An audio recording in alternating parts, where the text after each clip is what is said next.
வணக்கம். Change the mind map viewers. இன்றைக்கி ஒரு டாபிக் என்னென்னு கேட்டிங்கன்னா ஜென்ரல் டாபிக் தான். நம்மளுடைய பாப்புலேஷன் 2026 சென்சஸ் பிரகாரம் ஒரு 147 கோடி இருக்குது.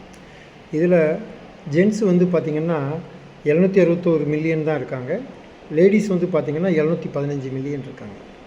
ஸோ 100 பெண்களுக்கு 107 ஆண்கள் இருக்கிற மாதிரி இருக்குது. ஸோ லேடிஸ் ஷார்ட்டேஜ் இருந்துருக்கு. இதே சென்சஸ் வந்து ஆஃப்டர் 20 இயர்ஸ் கழிச்சு என்ன பொசிஷனில் இருக்கும் அப்படின்னு சொல்லி 2046 எப்படி இருக்குன்னு சொல்லி இப்போ எஸ்டிமேஷன் பார்த்திங்கன்னா 160 கோடி மக்கள்.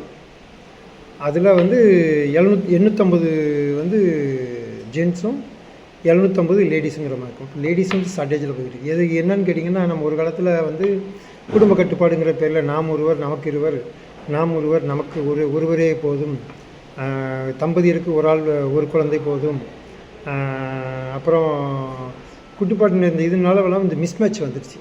மேற்கொண்டு அடுத்த இது என்னென்னு பார்த்தீங்கன்னா லிவிங் டுகெதர்னு வந்துடுச்சு.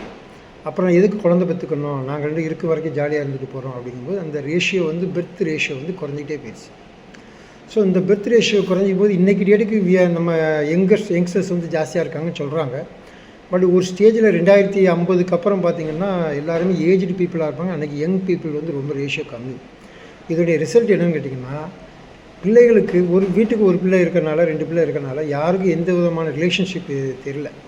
மாமானா யார், சித்தப்பானா யார், பெரியப்பானா யார், அண்ணினா யார், மைதினா யார், கலோக்கியலாக உள்ள லாங்குவேஜே வந்து மறந்து போகிற அளவுக்கு இது. ஏன்னா ஆள் இருந்தால் தானே இவங்க தான் மைனி, இவங்க தான் நாத்தனாருன்னு சொன்னாத்தானே இதாகும். அது இல்லைங்கும் போது இந்த பிரச்சனைகள்லாம் வருது. ஸோ இதெல்லாம் வந்து ஆக்சுவலாக வந்து இது சொசைட்டிக்கு வந்து சீர்கேடுன்னு தான் சொல்லணும். அதனால் வந்து இத்தனை குழந்தைகள் பெற்றுக்கணும்னு சொல்லி யாரும் கைட்லைன் பண்ண வேண்டாம்.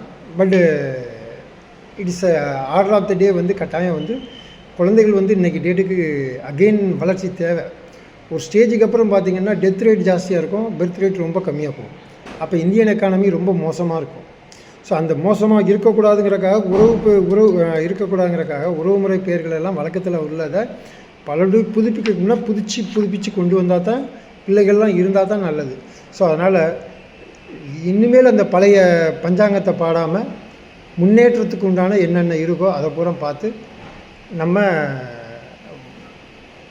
கன்றியும் வளரணும், நம்மளும் வளரணும். வாழ்க வளமுடன். நன்றி. தேங்க்யூ.